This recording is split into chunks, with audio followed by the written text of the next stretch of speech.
Wonder kid star by universal boss baby boss. So Vaibhav Suryavanshi వల్ల match 1-sided అయిపోయి so ఎలిమినేటర్లో SRH ఆశలన్నీ గల్లంతైపోయినాయి. వాళ్ళు ఇంటికి వెళ్ళిపోయారు. ఇంకా ఏం చేస్తాం, వాళ్ళ బౌలింగ్ వీక్నెస్. సో బ్యాటింగ్లో తడబడిపోయారు.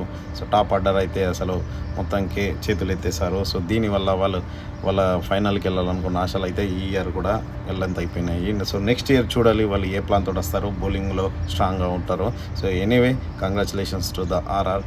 వాళ్ళ Vaibhav Suryavanshi and Jofra Archer mind blowing. So 2లో తలపడిపోతున్నారు గుజరాత్ వర్సెస్ ఆర్ఆర్. ఒకళ్ళు ఓడిపోయి ఒకళ్ళు మంచి ఫామ్ తోటి ఇప్పుడు క్వాలిఫైర్ 2లో తడబడిపోతున్నారు రేపు ముల్లాన్పూర్లో. సో ఇద్దరు మంచి టీమ్స్. గుజరాత్ బౌలింగ్ లైనప్ కానీ బ్యాటింగ్ లైనప్ కానీ సూపర్ ఉంది. సో చూద్దాం with RR Gujarat. I will go with Gujarat. యల్లా బాయ్.